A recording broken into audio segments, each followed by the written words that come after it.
أعوذ بالله من الشيطان الرجيم.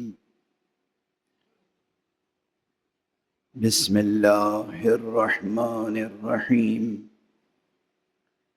الحمد لله رب العالمين، والصلاة والسلام على أشرف الخلائق أجمعين، سيدنا وسيد الأولين والآخرين، حبيبنا وحبيب إله العالمين، إمام المرسلين وخاتم النبيين، شفيع المذنبين ورحمة للعالمين، أبي القاسم المصطفى محمد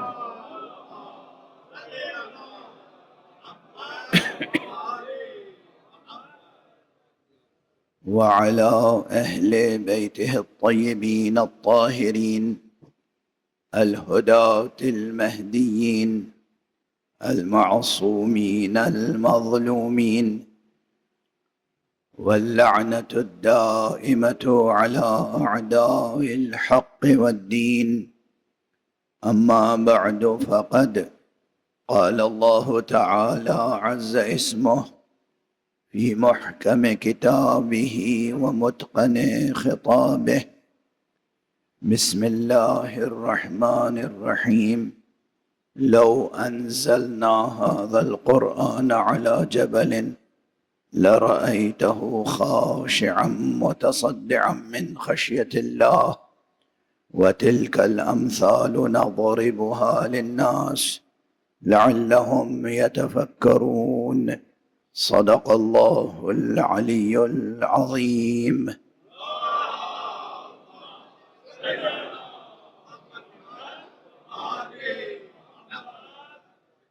ایک اور بلندتر صلوات.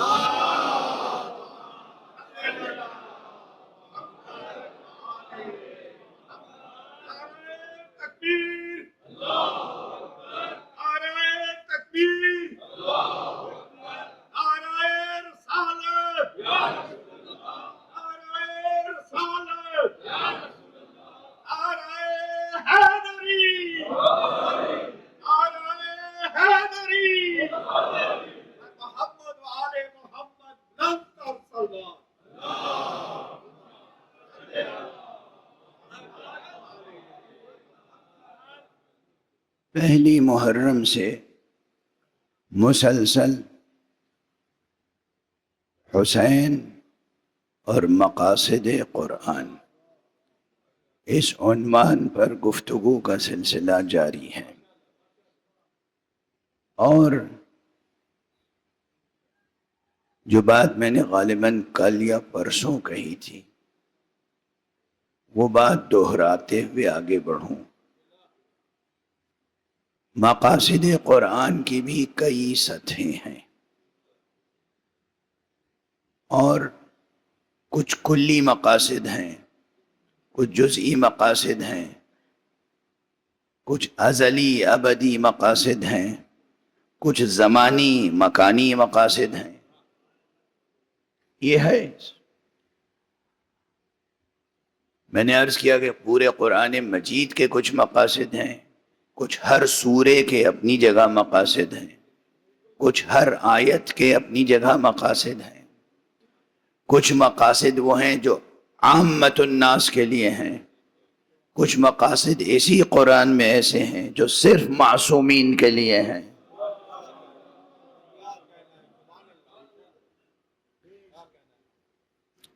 اور سب سے بڑا مقصد جو تمام عالم انسانی کے لیے ہے وہ یہ کہ اللہ سبحانہ و تعالی تک اگر پہنچنا ہے تو بس در مصطفیٰ سے وابستہ ہو جاؤ.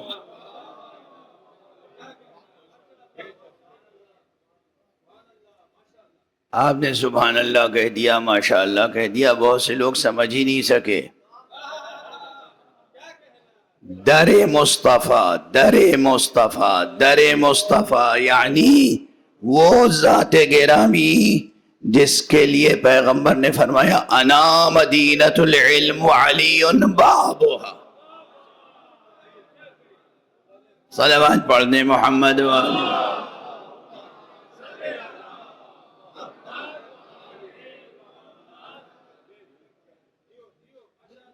اور کیا در مصطفیٰ سے آپ کیا سمجھتے ہیں؟ وہ لکڑی کا چوکھٹ، اس کی اپنی عظمت ہے، اس کی اپنی عظمت ہے. اسے بوسہ دینا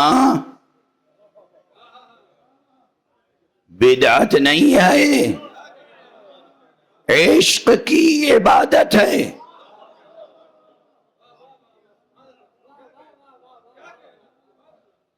عتبہ بوسی، چوکھٹ کو بوسہ دینا ہے، خالق کا سجدہ کرنا الگ عبادت ہے. لیکن عتبہ بوسی، چوکھٹ کو بوسہ دینا، یہ ایک علامتی اظہار ہے کہ پروردگار تو نے جو حکم دیا ہے کہ اگر مجھ سے محبت کرتے ہو تو محمد کی اطاعت کرنا. دیکھ لے پروردگار، ہم اس میں کہیں پیچھے نہیں آئیں.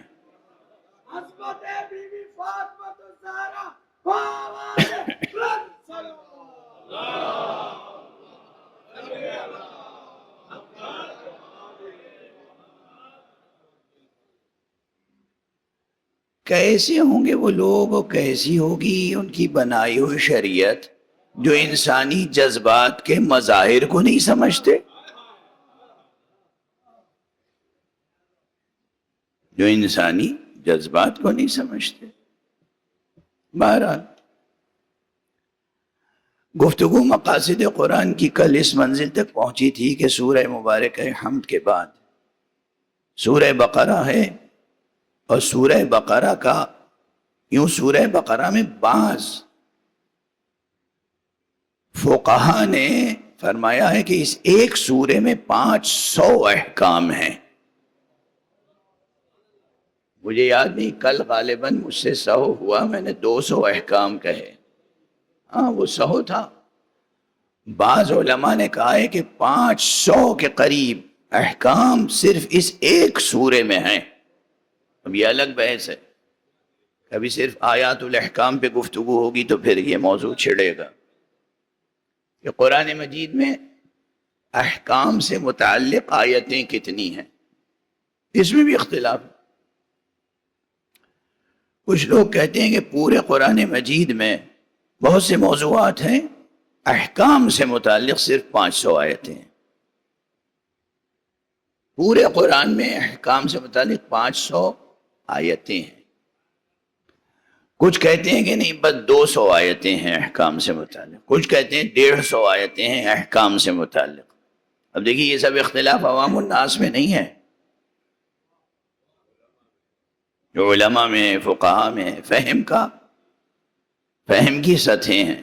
ٹھیک ہے، یہ تعداد ابھی آیات کی ہے، لیکن ایک ایک آیت سے کتنے احکام مستنبت ہوتے ہیں وہ الگ بحث ہے. یہ تو صرف آیات الاحکام کی بات ہے، لیکن ایک ایک آیت میں کتنے احکام ہیں. ایسی آیتیں بھی قرآن مجید میں ہیں جس میں ایک آیت سے 12 سے زیادہ احکام ثابت ہوتے ہیں، 14 سے زیادہ احکام ثابت ہوتے ہیں. ایک آیت ایک ہے، اسی سے 10 12 15 احکام ثابت ہوتے ہیں.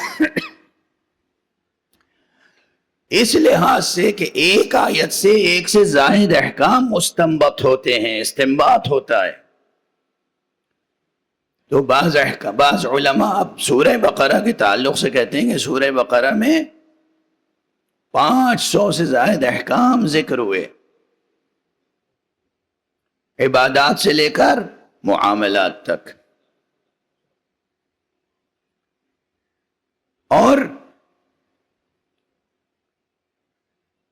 کچھ اس سے کم کے قائل ہیں، لیکن یہاں احکام کی بات نہیں ہو رہی، یہاں مقاصد کی بات ہو رہی. مقاصد کی بات براہ راست قرآن مجید کے مقاصد کو سمجھنے کی بات اس لیے اہم ہے. غور فرمائیے گا، ایک جملہ عرض کر رہا ہوں اور بہت بڑی بحث اس میں سمٹی ہوئی ہے. قرآن مجید براہ راست ایک مسلمان، ایک مومن یہ دریافت کرنا چاہے کہ قرآن مجید کے مقاصد کیا ہیں، بنیادی مقاصد قرآن کے کیا ہیں. یہ بحث معلوم ہے کس لیے مفید ہے؟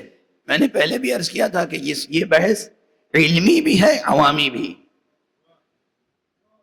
خود اس جملے کے کئی رخ ہیں، اس میں کئی باتیں ہیں کہ علمی بھی ہے، عوامی بھی. آج ایک جملہ عرض کر کے آگے بڑھ رہا ہوں.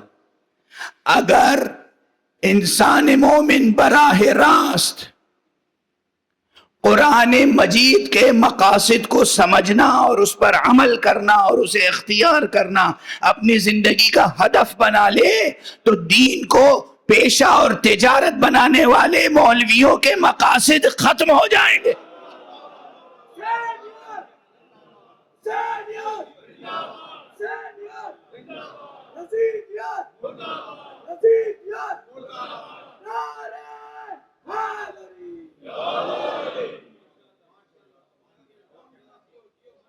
سمجھ میں آئی بات؟ آپ خوش ہو رہے ہیں، مجھے زندگی کی دعائیں دے رہے ہیں، وہ جن کے مقاصد ضائع ہو رہے ہیں وہ کیا کریں گے؟ ظاہر سازشیں کریں گے، ترجمانی میں اس طرح کی ترجمانی کریں گے کہ میں کہوں گا کچھ اور وہ اس کو بیان کریں گے کچھ اور ہمارے یہاں اب مثلا میں مقاصد قرآن مقاصد قرآن مسلسل کر رہا ہوں. اب جن کا مزاج ہے تفرقہ اندازی، میں دیکھیے صاحب یہ کوئی اور ہی مذہب پھیلا رہے ہیں، اہل بیت کا تو کہیں ذکر ہی نہیں ہو رہا ہے. صحیح ہے نا؟ ٹھیک ہے، آپ گواہی دیں گے؟ بتائیے. اپنے اپنے اہداف ہیں، اپنی غرض و غایت ہے، اپنی راہیں ہیں. قرآن مجید کے اہداف اور مقاصد اگر سمجھ میں آ جائیں تو انسان در اہل بیت سے الگ ہو نہیں سکتا.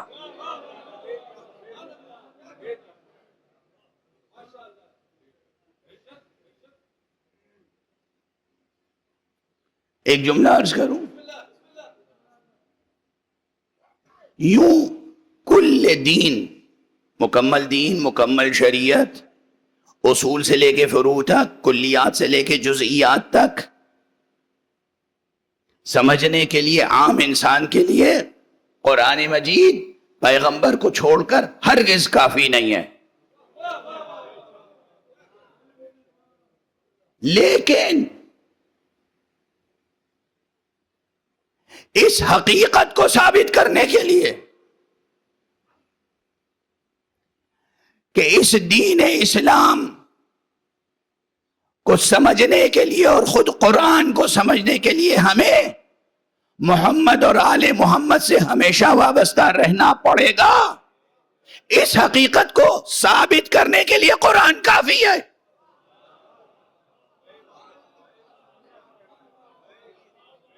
صلوات پڑھ دیجئے محمد والے.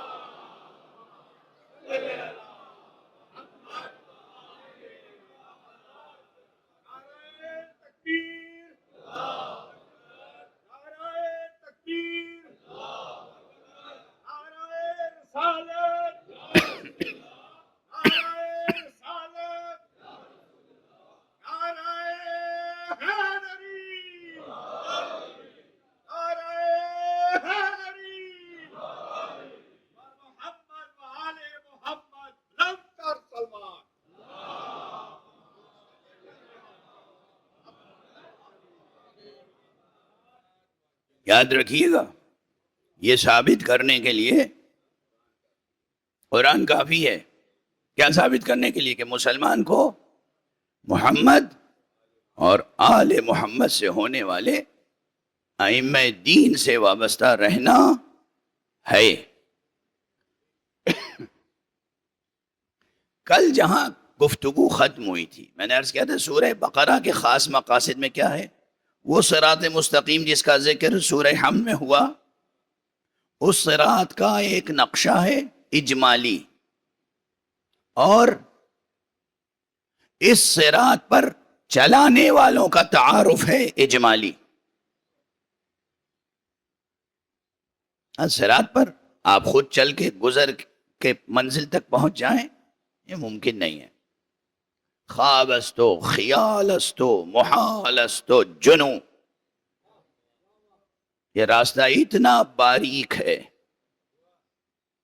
یہ راستہ اتنا عظیم الشان ہے کہ اس پر خدا اپنی فہم و عقل و فراست سے گزر جائیں بہت مشکل ہے، بہت مشکل ہے۔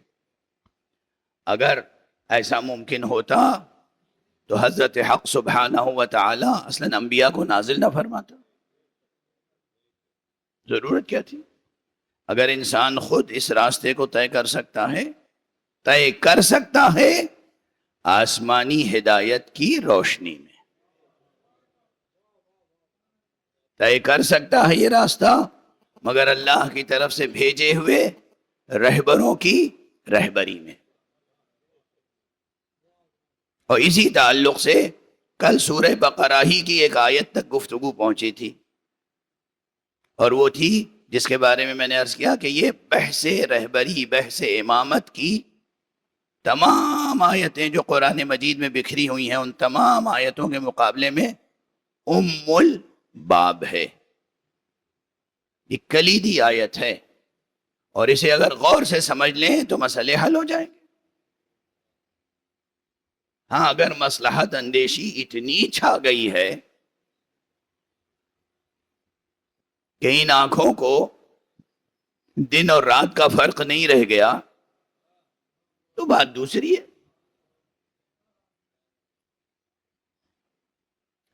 ایسے کھلی ہوئی آنکھ رکھنے والے نابیناؤں سے میں گفتگو ابھی نہیں کروں گا۔ ہر گفتگو کا ایک موقع ہوتا ہے، میں ایک عام بات کہہ کے آگے بڑھ رہا ہوں، پھر ذرا ٹھہر کے اس آیت پہ غور کر لیجئے۔ آیت کیا تھی؟ جناب ابراہیم علی نبینا وعلیہ الصلاۃ والسلام، علیہ وعلی نبینا الصلاۃ والسلام، ان کے تعلق سے تھی۔ اللہ سبحانہ و تعالی نے جناب ابراہیم کے تعلق سے فرمایا کہ وَإِذِ ابْتَلَىٰ إِبْرَاهِيمَ رَبُّهُ بِكَلِمَاتٍ فَأَتَمَّهُنَّ، یہ سورہ بقرہ کی آیت ہے۔ قَالَ إِنِّي جَاعِلُكَ لِلنَّاسِ إِمَامًا قَالَ وَمِن ذُرِّيَّتِي قَالَ لَا يَنَالُ عَهْدِ الظَّالِمِينَ۔ یہ 2 یا 3 یا 1 سطر کی آیت، جیسا جس کاتب کا خط ہو، 1 سطر کی آیت یا 2 سطروں کی آیت یا 3 سطروں کی آیت، جیسا جس خطاط کا خط ہو۔ دیکھنا پڑے گا خط کوفی میں لکھ رہا ہے، نسخ میں لکھ رہا ہے، نسخ تعلیق میں لکھ رہا ہے، خط گلزار میں لکھ رہا ہے، خط طغرا میں لکھ رہا ہے، کس انداز سے لکھ رہا ہے۔ یہ ایک آیت تمام اصول و مبانی بحث امامت کی جامع ہے۔ امامت، جو لوگ کہتے ہیں نا امامت قرآن میں ہے ہی نہیں، یعنی اس آیت کو کیا ڈیلیٹ کر دیا جائے؟ جدید زبان استعمال کر لی میں نے، بچوں کی ہے، کیا کریں؟ حذف ہو گئی یا ڈیلیٹ ہو گئی، یا اب ہم حذف کر دیں؟ فہم قرآن کا کیا تقاضا ہے؟ وفاداری اللہ سے کیا تقاضا کرتی ہے؟ منسوخ آیتوں میں سے ہے یہ، باقی آیت ہے، باقی آیت ہے تو غور کرنا ہوگا۔ وَإِذِ ابْتَلَىٰ إِبْرَاهِيمَ، کسی اور کی نہیں، اللہ نے ابراہیم کی آزمائش کی۔ میں کل عرض کر چکا ہوں غالباً کہ یہ جملے کی ساخت ایسی ہے کہ ابراہیم کی عظمت کو بیان کرتی ہے. اب مثلا اتنا بڑا مجمع ہے یہاں، یہ ہمارے حضرت علامہ حسین آغا صاحب 20-21 برس قم میں پڑھے ہیں. مثال دے رہا ہوں، مولانا دل پہ نہ لے لیجئے گا، اور سامعین غلط فہمی میں، سامعین اپنے دماغ پر نہ لے لیں گے. آپ دل پہ نہ لیجئے گا، یہ دماغ پہ نہ لیں گے، ٹھیک ہے نا؟ ایک چیز خوش طبی کے ساتھ عرض کر رہا ہوں. فرض کیجئے میں کسی مسئلے میں امتحان لے رہا ہوں، اچھا سب کو چھوڑ کے بجائے اس کے کہ اس بچے سے پوچھوں، اس جوان سے پوچھوں، اس بزرگ سے پوچھوں، میں ان سے پوچھ لوں. تو اب نیوز یہ نہیں بنے گی کیا پوچھا،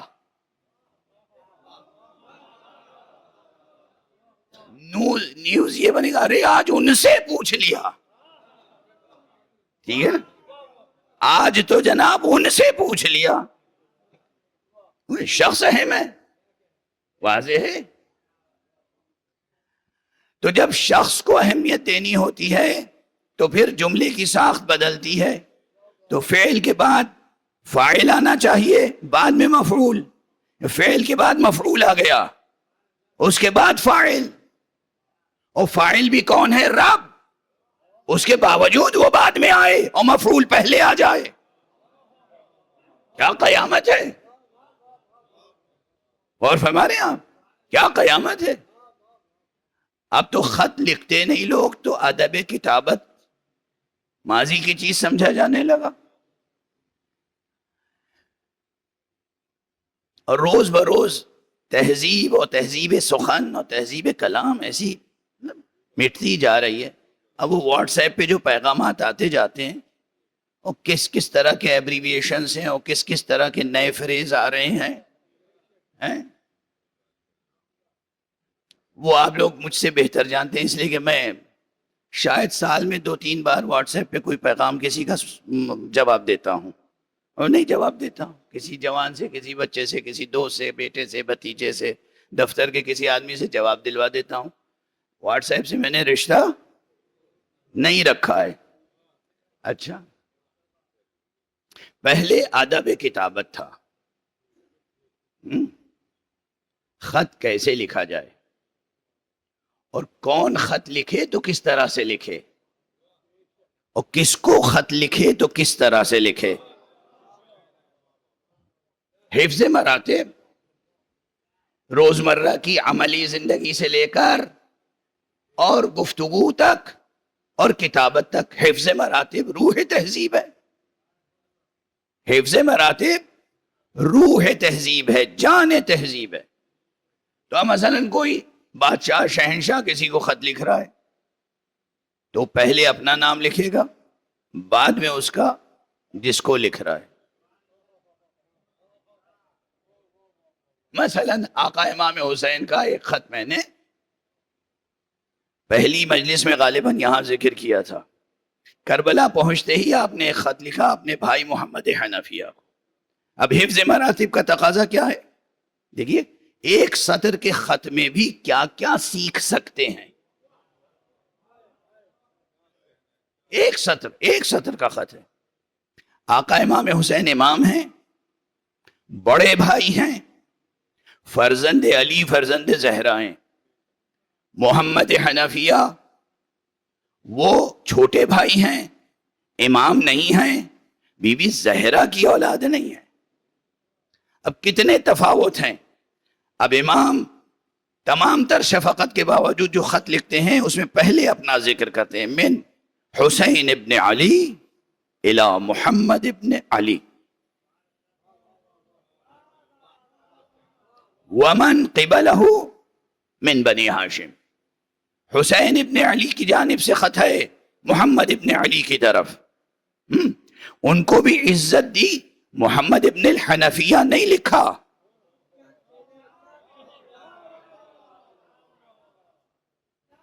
یا حسین، ایک لائن کے خط سے کیا کیا تہذیب سیکھ سکتے ہیں آپ. تاکہ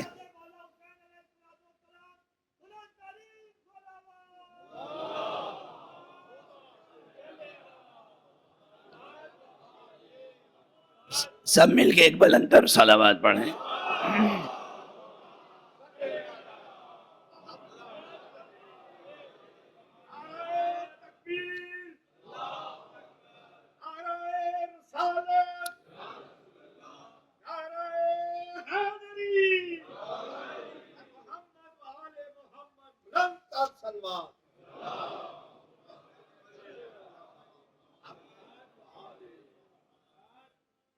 ہے وہ محمد ابن حنفیہ، مگر اگر ذکر کر دیں کہ من حسین ابن علی الی محمد ابن الحنفیہ، تو وہ جو شفقت ہے، جو پیار ہے، جو محبت ہے، جو عزت دینا چاہتے ہیں، وہ بات پیدا نہیں ہوگی. فوراً پڑھتے ہی محمد ابن حنفیہ کے دل میں یہ بات پیدا ہوگی، یہ زہرا کے بیٹے ہیں.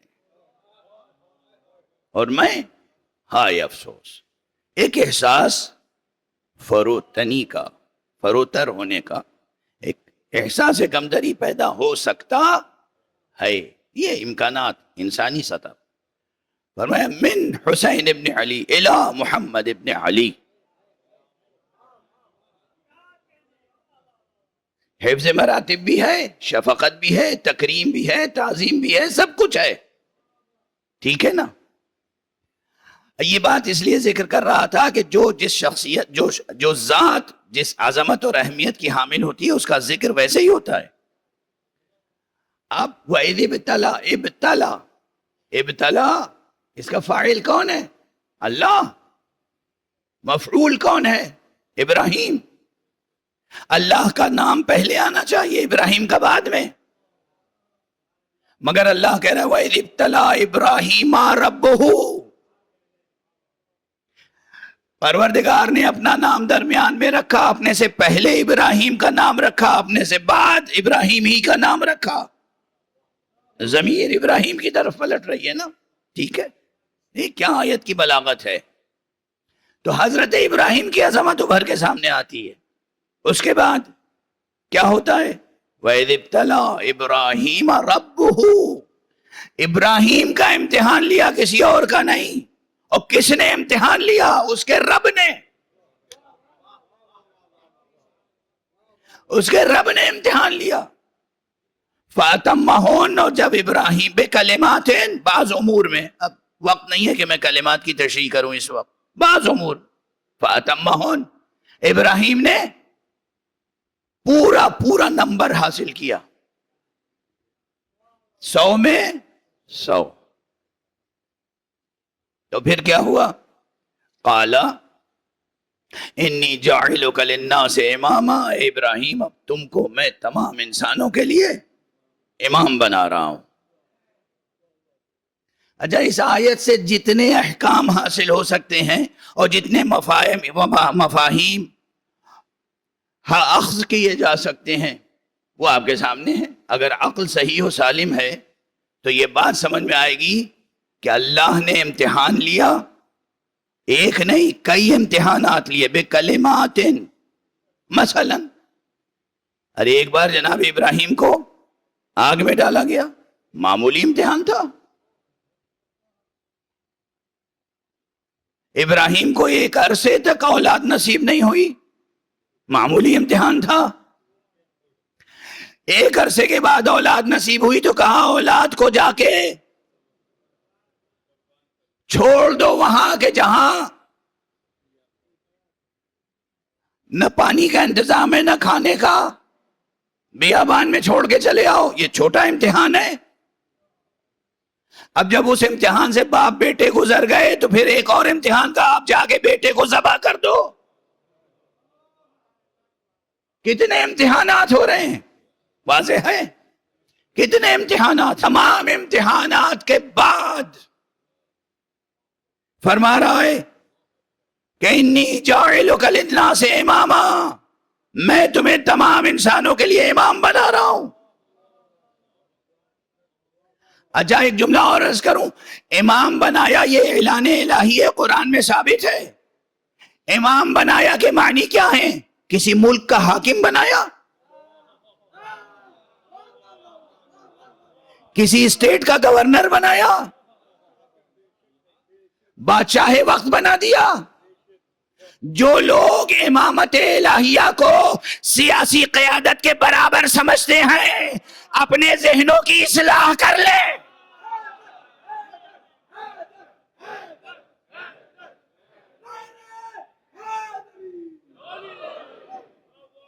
کیا بنایا؟ قرآن میں اعلان ہے ہم نے امام بنایا، کیا بنایا؟ بادشاہ وقت بنا دیا؟ ہے کہیں تاریخ میں؟ جناب سلیمان کی حکومت کا ذکر ہے، جناب داؤد کی حکومت کا ذکر ہے، جناب ابراہیم کی حکومت کا بھی ذکر ہے؟ نہیں ہے۔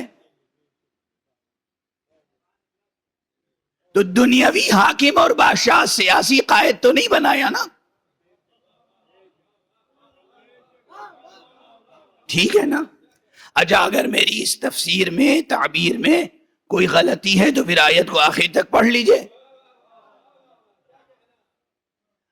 کوئی جمہوری منصب، کوئی جناب والا دنیاوی اور سیاسی منصب نہیں تھا، بلکہ جب جناب ابراہیم نے کہا وَمِن ذُرِّيَّتِي جواب آیا لا يَنَالُ عَهْدِ الظَّالِمِينَ، میرا عہد ظالموں تک نہیں پہنچے گا، یعنی یہ امامت عہد الہی ہے۔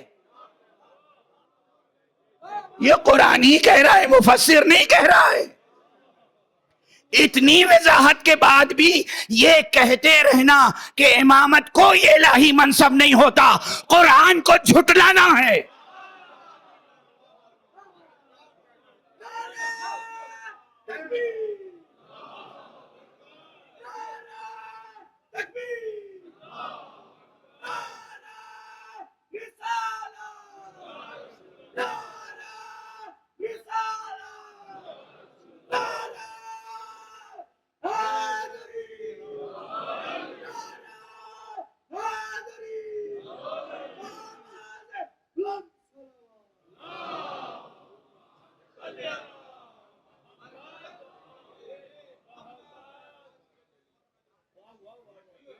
جو بھی یہ کہے کہ امامت کوئی الہی منصب نہیں ہے مکذب قرآن ہے، قرآن کو چھٹلا رہا ہے۔ قرآن کہہ رہا ہے امامت دینے کے بعد اللہ فرما رہا ہے لا ینال عہد الظالمین، میرا عہد ظالموں تک نہیں پہنچے گا۔ اس کے معنی کیا ہے؟ کون سا عہد؟ آگے اسی آیت میں ہے انی جاعلک للناس اماما، یعنی یہ امامت عہد الہی ہے۔ عہد الہی یا براہ راست خدا امام بنائے، یا اس کا اعلان وہ کرے جس کو خدا نے اعلان کرنے کا حکم دیا۔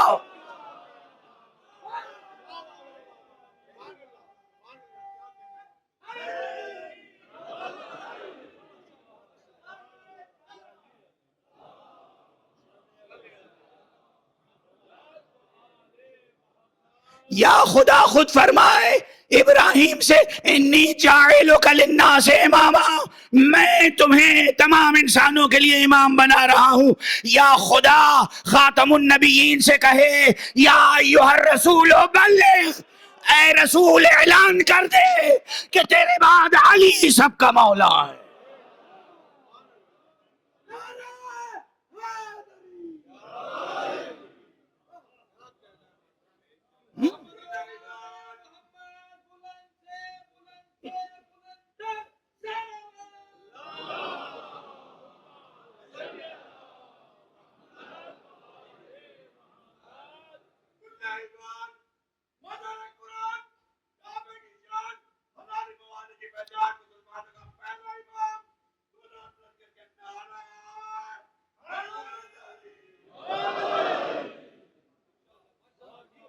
روشن ہے نا مضمون؟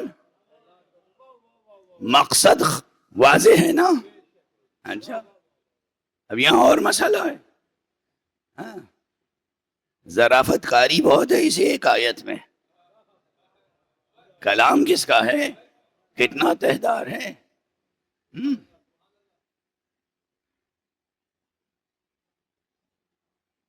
جب جناب ابراہیم نے فرمایا وَمِن ذُرِّيَّتِي، اور میری ذریت میں سے، صرف یہ نہیں کہا وَذُرِّيَّتِي.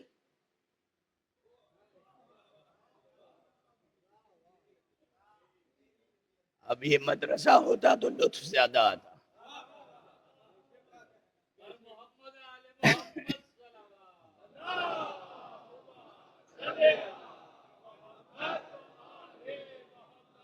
یہ دو حرفی کلمہ جو ہے من، اس کے آنے سے کیا بلاغت بڑھ گئی. یہ نہیں کہا وہ ذریتی، ہوا من ذریتی. اور میری نسل سے، جناب ابراہیم کو معلوم تھا میری نسل سے ہونے والے تمام افراد امام نہیں ہو سکتے، بلکہ نسل سے ہونے والے کچھ لوگ امام ہوں گے. ٹھیک ہے، وَمِن ذُرِّيَّتِي. اور جواب کیا آیا؟ جواب وہ آیا کہ قیامت تک کے لیے سب کی آنکھیں روشن ہو جائیں جو نور قرآن سے اپنے ذہن و ضمیر و نگاہ کو روشن رکھنا چاہیں. کہا ابراہیم تمہاری ذریت سے، تمہاری نسل سے امام ہوں گے، مگر میرا عہدہ، میرا عہد ظالموں تک نہیں پہنچے گا.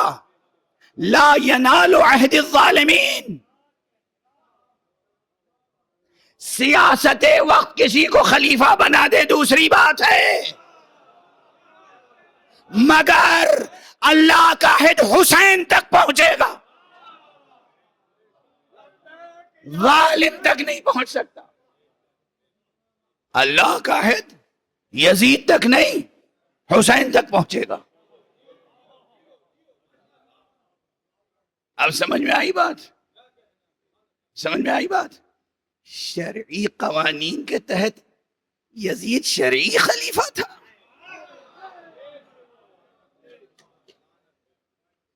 یزید شرعی خلیفہ تھا.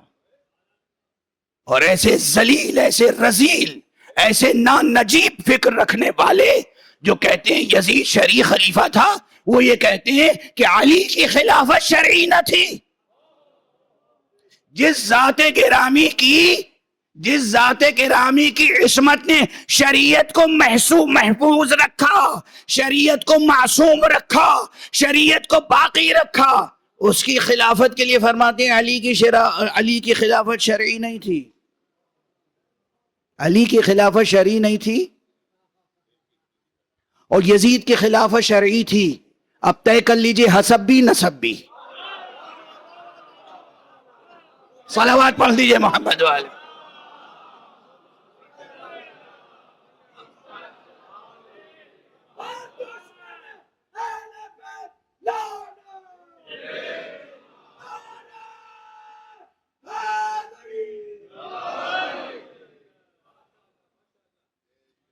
یہ ہیں وہ جو سینہ دانش کا ناسور ہے.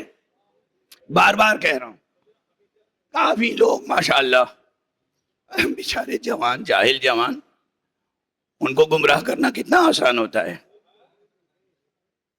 جاہل جوانوں کو گمراہ کرنا کتنا آسان ہے. جاہل جوانوں کو گمراہ کرنا کتنا آسان ہے، بہت آسان ہے.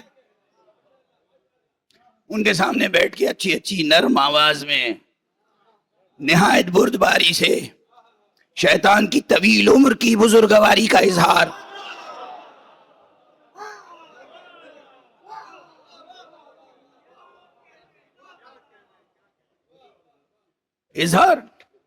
ٹھیک ہے، نہایت بردباری سے.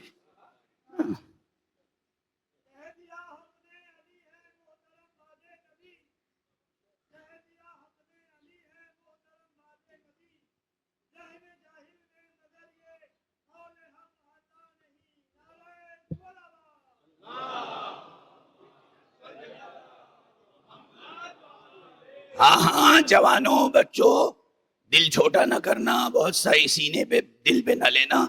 ہاں ایسے ہمیشہ رہیں اور ہمیشہ پیدا ہوتے رہیں گے. ہاں ایسے نانجیب، ہاں ایسے نانجیب، بے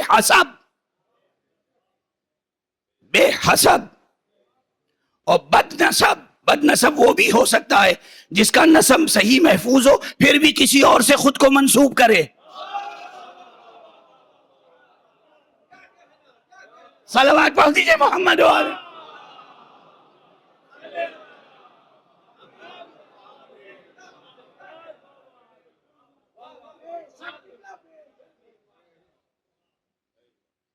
ہیں نہ جانے کس قبیلے کے، کس خاندان کے، کس نسل سے، سب جانتے ہیں.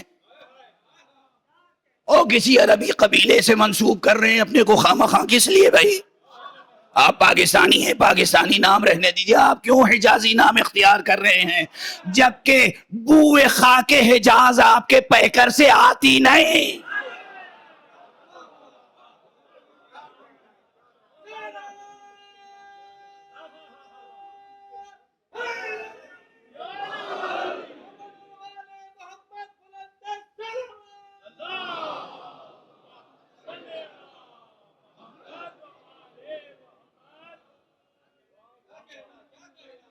یزید کی خلافت شرعی تھی، علی کی خلافت شرعی نہیں تھی. ٹھیک ہے نا؟ اب کوئی ایسا ہی لئیم ہوگا جو میرے اسی جملے کو یہیں سے کاٹ کے میری طرف منسوب کر دے گا تو وہ بھی اپنے حلال زادہ ہونے کا ثبوت دے گا. ٹھیک ہے نا؟ اور کیا کہوں، ایک صلوات پڑھ دیجئے محمد.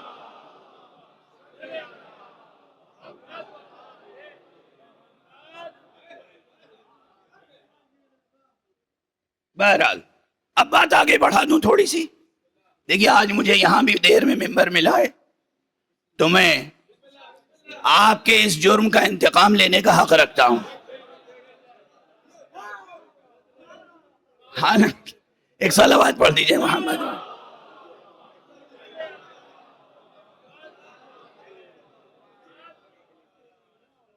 آج جرم ذرا بڑا لفظ معلوم ہو رہا ہے، اسے تھوڑا ہلکا کر دیں، ظلم کہہ دیں.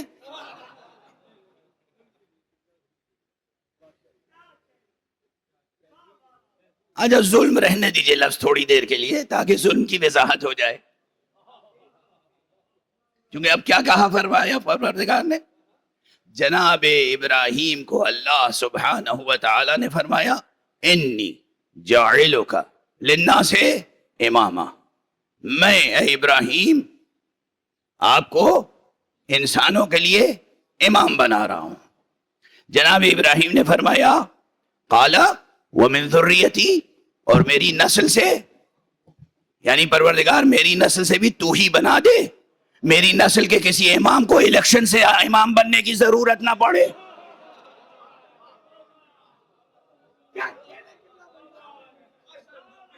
نہ الیکشن نہ سلیکشن. اسی لیے ہم اہل بیت مصطفیٰ آل ابراہیم اور آل محمد سے ہونے والے اماموں کو منصوص من اللہ سمجھتے ہیں.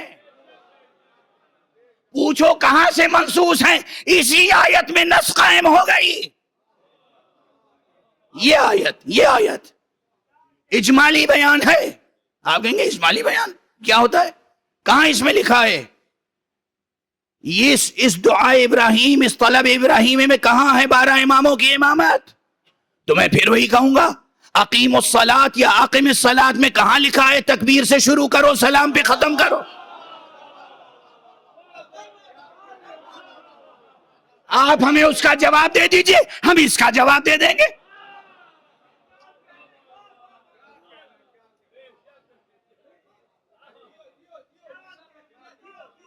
پورے قرآن مجید میں کہیں پوری نماز لکھی ہوئی نہیں ہے. اقم الصلاۃ، اقیم الصلاۃ، اقم الصلاۃ، اقیم الصلاۃ، یقیمون الصلاۃ، بس اس سے آگے کچھ نہیں ہے. پوری صلاۃ کی تفسیر کس نے بتائی؟ محمد نے صلی اللہ علیہ وآلہ وسلم.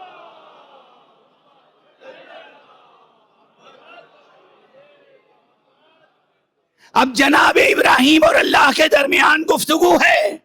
کس کے درمیان؟ اللہ کے اور ابراہیم کے درمیان گفتگو.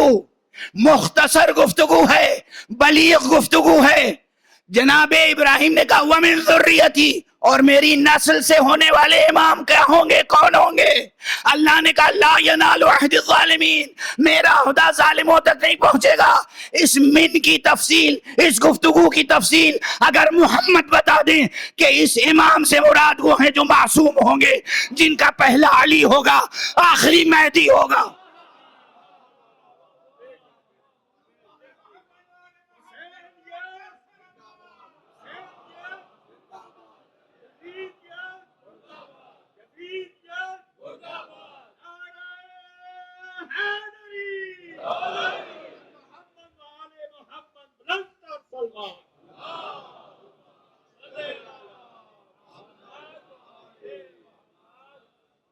بالکل بالکل ویسے ہی، بالکل ویسے ہی جیسے نماز کی ترتیب اور ترکیب اور اذکار پیغمبر نے سکھائے،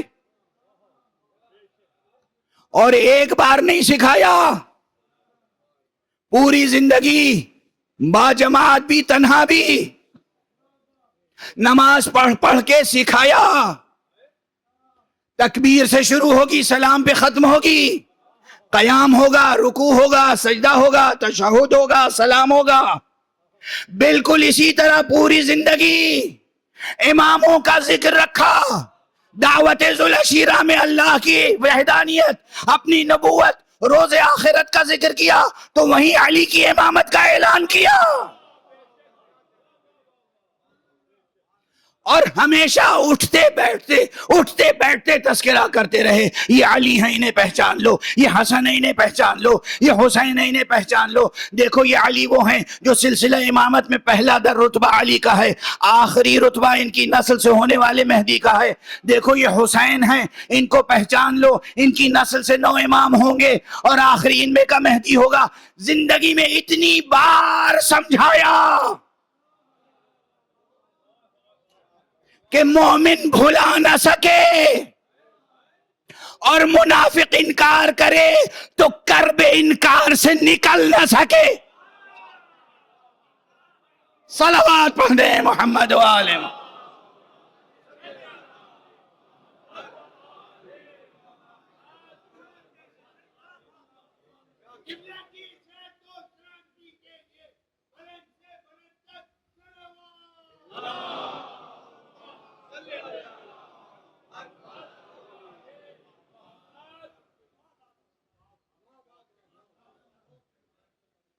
اچھا میں تھوڑی سی محسوس مثالیں دے دوں، اور یہ جو ملک کے سربراہان ہوتے ہیں ان کے پاس فرصت بہت کم ہوتی ہی نہیں، اور عوام کے لیے تو ہوتی ہی نہیں، خواص کے لیے ہوتی ہے۔ یہ ساری دنیا کی بات کر رہا ہوں، مثال دے رہا ہوں۔ یہ آپ کا سارا دکھڑا نہ سنتے ہیں، نہ آپ کو اپنا پورا منصوبہ بتاتے ہیں۔ جب بھی ملاقات کیجئے بریفلی آپ کی بات سن لیں گے اور 1-2 لفظوں میں جواب دیں گے، آپ بھی سن لیں اور سامنے جو سیکریٹری کھڑا ہوا ہے وہ بھی، یا متعلقہ شعبے کا افسر کھڑا ہے وہ سن لے۔ اب پوری ڈیٹیل جو انہوں نے کہا وہ بتائے گا کون؟ سیکریٹری۔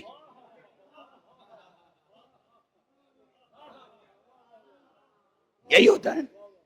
پروردگار سلامت رکھے ہمارے جناب جسٹس مقبول باقر صاحب، انہیں تو نہ جانے کتنے تجربے حاصل ہیں اور کن کن شعبوں میں انہوں نے ماشاءاللہ خدمتیں انجام دی ہیں۔ یہ عدلیہ سے جڑے رہے ہمیشہ، سپریم کورٹ کے چیف جسٹس کی حیثیت سے ریٹائر ہوئے، اور اس کے بعد پھر توقع تو نہیں تھی لوگوں کی، مگر اس میدان میں بھی چلے گئے جہاں کبھی نہیں تھے۔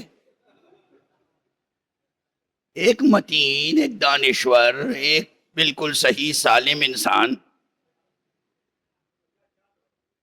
جس کا دامن کسی بھی الزام سے پاک ہو اور جناب والا عدلیہ میں رہا ہو، وہاں سے ریٹائرمنٹ کے بعد ایک سیاسی عہدہ لے لیا، انہوں نے چیف منسٹر بن گئے۔ اچھا ہی کیا، میں کوئی تنقید نہیں کر رہا ہوں، لیکن بن گئے نا، وہ بھی ایک تجربہ حاصل ہوا۔ جب یہ عدلیہ میں تھے تب بھی، اور جب یہ سیاسی عہدے پہ تھے تب بھی چیف منسٹر تھے۔ جو بڑا ہوتا ہے اللہ اسے بڑے ہی عہدے دیتا ہے، چھوٹے موٹے عہدوں پہ انہوں نے کبھی کام نہیں کیا۔ اللہ ان کی بڑائیاں ہمیشہ قائم رکھے۔ اس کے بعد آج کل بھی ماشاءاللہ ایک بڑے شعبے کے سربراہ ہیں جو شعبہ تقریباً سپریم کورٹ کے جج کے جسٹس کے برابر ہوتا ہے۔ اچھا، ان سے پوچھ لیجئے، ان کے ساتھ ہمیشہ سیکریٹری، اسٹونو، پیشکار، ہمیشہ کوئی نہ کوئی ایک مددگار، ایک اسسٹنٹ، ایک سے زیادہ رہا۔ اچھا، یہ اسٹیج پہ جب وہ بینچ پہ بیٹھ کے کسی کا سن رہے ہوں مقدمہ، تو کبھی کبھی بس ایک لفظ ایسے کہہ دیتے ہیں، اور وہ ایک لفظ کے نتیجے میں لکھنے والا ایک پیراگراف لکھ دیتا ہے، بعد میں یہ اسے دیکھ لیتے ہیں، کہتے ہیں اوکے، دستخط کر دیا۔ اور فرمایا یعنی یہ بزرگ مرتبوں کی شان ہوتی ہے کہ وہ گفتگو مختصر کرتے ہیں، اسی میں بڑی تفصیلات ہوتی ہیں۔ اللہ نے کہا ہے ابراہیم علیہ السلام سے، انی جاعلک للناس اماما، ہم نے آپ کو انسانوں کا امام بنایا۔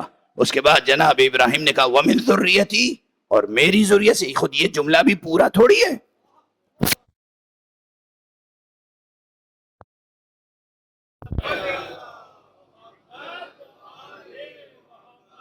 مولانا بیٹھے یا کسی بھی یونیورسٹی کے کسی عربی کے قاعدے کے پروفیسر سے پوچھ لیجئے گا وَمِن ذُرِّيَّتِي، یہ جملہ مکمل ہے؟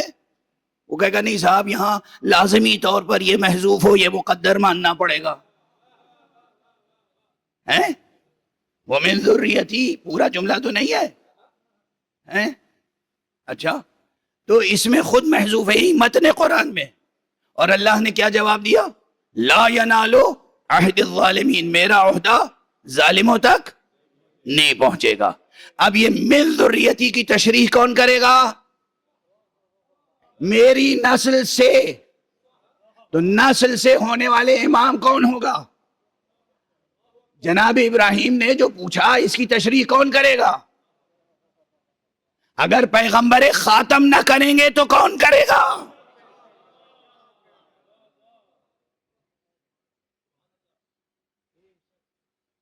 جن کے لیے اسی قرآن مجید میں ہے وَأَنزَلْنَا إِلَيْكَ الذِّكْرَ لِتُبَيِّنَ لِلنَّاسِ مَا نُزِّلَ إِلَيْهِمْ، اور ہم نے آپ پر ذکر نازل کیا ہے تاکہ آپ لوگوں کو بتا دیں کہ ان کے لیے کیا نازل ہوا ہے۔ یہ قرآن مجید ہی کی آیت ہے، وَأَنزَلْنَا إِلَيْكَ الذِّكْرَ لِتُبَيِّنَ لِلنَّاسِ مَا نُزِّلَ إِلَيْهِمْ، اے پیغمبر ہم نے آپ پر ذکر نازل کیا ہے، ذکر نازل کیا ہے، ذکر نازل کیا ہے۔ پورے قرآن کی طرف اشارہ ہے ذکر کا، مگر یہاں پر اشارہ ہے پورے قرآن کی طرف، مگر ذکر کہہ کر اشارہ کیوں ہے؟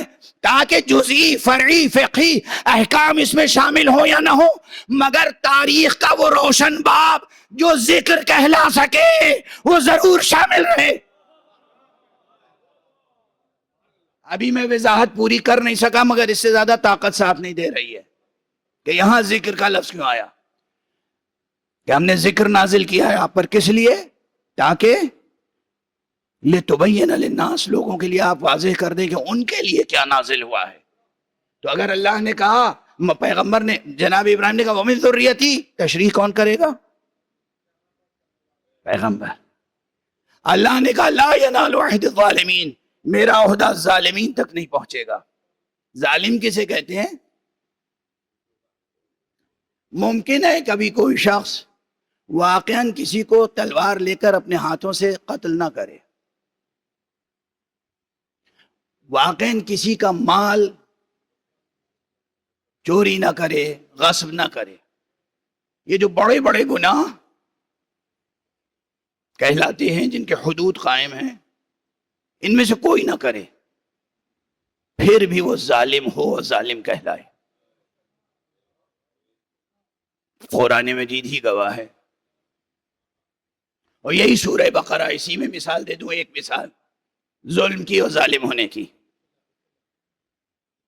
جناب موسیٰ علی نبینا وعلیہ السلام اپنی امت سے فرماتے ہیں وَإِذْ قَالَ موسیٰ، اور یاد کرو جب جناب موسیٰ نے یہ کہا تھا اپنی قوم سے، یا قوم انکم ظلمتم انفسکم باتخاذکم العجل، تم نے خود اپنے نفس پر ظلم کیا ہے، اپنے آپ پر ظلم کیا ہے، کیا کر کے؟ بچھڑے کو، گوسالے کو معبود بنا کر۔ ظلم کا لفظ آیا نا، انکم ظلمتم انفسکم، تم نے اپنے نفس پہ خود ظلم کیا ہے۔ دیکھا ظلم کا اطلاق کس پر ہوا؟ قتل کی طرف اشارہ نہیں ہے، نہب کی طرف اشارہ نہیں ہے، سرقت کی طرف اشارہ نہیں ہے، محاربت کی طرف اشارہ نہیں ہے، کسی اور قبیح عمل کی طرف اشارہ نہیں ہے۔ اللہ کو اور اللہ کے رسول کو چھوڑ کے گوسالہ پرستی شروع کر دی، یہ ظلم کیا تم نے۔ جناب لقمان اپنے بیٹے کو نصیحت کرتے ہیں سورہ لقمان میں، وہاں فرماتے ہیں ان الشرک لظلم عظیم، بیٹے یہ شرک جو ہے یہ عظیم ظلم ہے۔ تو ظلم کا اطلاق شرک پر ہوا، کفر پر ہوا، اور ظلم کا اطلاق اس سے بڑھ کر اور اس سے وسیع تر ہو کر بہت سے قبائح اور بہت سے جرائم پر ہوا۔ واضح ہوئی بات؟ یہ جو پروردگار نے فرمایا لا ینال عہد الظالمین، میرا عہد یعنی میرا عہد امامت، وہ امامت کا منصب جو میری طرف سے ہے، اے ابراہیم وہ کسی ظالم کو نہیں ملے گا۔ یعنی اگر کسی نے اپنی زندگی میں ایک آن کے لیے بھی شرک کیا ہو، کچھ بن سکتا ہے، امام نہیں بن سکتا۔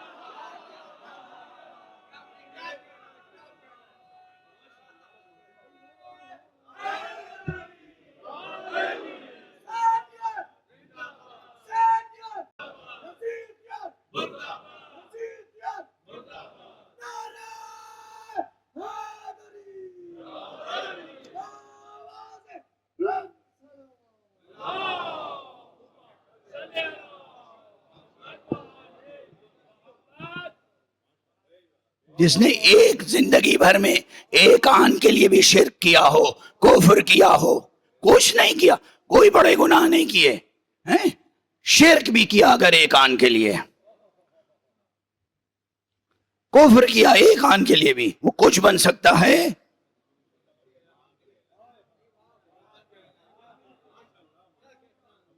امام نہیں بن سکتا۔ امام وہی بن سکتا ہے جس نے زندگی میں کبھی ایک مرتبہ بھی، ایک آن کے لیے بھی، ایک ثانیے کے لیے بھی شرک نہ کیا ہو، اور کسی بت کے سامنے سر نہ جھکایا ہو، جس کی گواہی میں امت کہتی ہو کرم اللہ وجہہ۔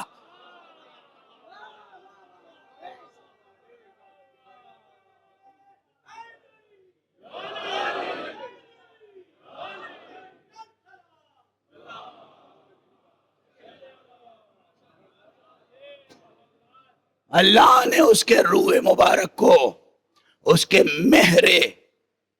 مہر درخشاں کو، اس کے چہرے کو وہ کرامت و عظمت بخشی ہے کہ کبھی کسی بت کے سامنے اس نے سجدہ نہیں کیا۔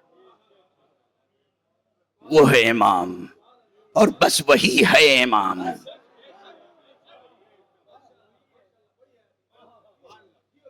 یا وہ امام ہے، یا وہ امام ہو سکتا ہے جو اس جیسا ہو، اور پھر یا وہ باطل اقتدار کو ٹھکرا سکتا ہے، یا وہ جو اس جیسا ہو۔ اور اسی لیے حسین نے کہا تھا ان مثلی لا یبایع مثلہ، مجھ جیسا اس جیسے کی بیعت نہیں کر سکتا۔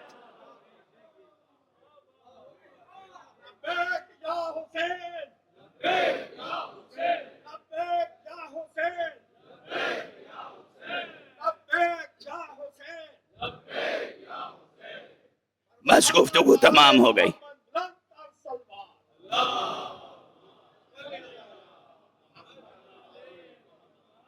گفتگو تمام ہو گئی، آج یہیں روک رہا ہوں۔ کہہ تو دیا آقا نے ان مثلی لا یبایع مثلہ، مجھ جیسا اس جیسے کی بیعت نہیں کر سکتا۔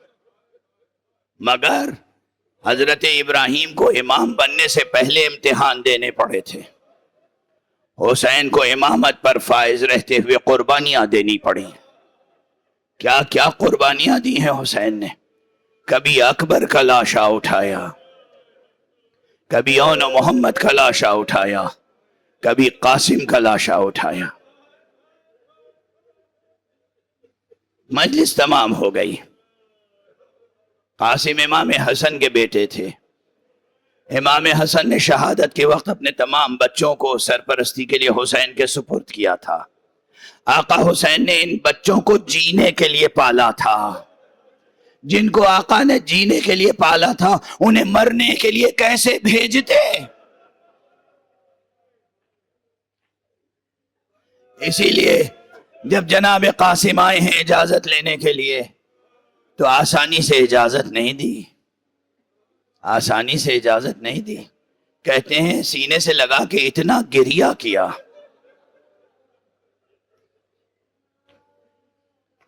کہ آقا حسین بھی غش کھا گئے اور قاسم بھی غش کھا گئے۔ ہے یہ بعض کتابوں میں ہے، موجود ہے مقاتل۔ صدمہ، اب لفظ غشی اور یہ وہ کلامی بحثیں کہ کیسے اطلاق ہوتا ہے، کیا ہوتا ہے، کیا کیفیت ہوتی ہے، وہ ایک الگ بحث ہے، اس وقت نہیں چھیڑوں گا اسے۔ لیکن امام کو یہ صدمہ ہوا اور وقت گزر چکا، اب دیر تک مسائل پڑھنے کا بھی نہ وقت ہے نہ میرے اندر سکت ہے۔ لیکن آپ یہ فضائے مجلس ہے، یہ ایام محرم ہے، بس 2-3 فقرے عرض کروں گا۔ جب جناب قاسم آئے ہیں پہلی مرتبہ تو آپ نے فرمایا بیٹا قاسم جا کے اپنی مادر گرامی سے تو اجازت لے لو۔ کیا مائیں تھی کربلا کی، کیا مائیں تھی کربلا کی۔ بیٹے نے وہ کہی باپ امو جان مادر گرامی نے تو مجھے بھیجا ہے آپ کی خدمت۔ یہ تلوار جو آپ دیکھ رہے ہیں یہ میری کمر میں ماں نے باندھی ہے۔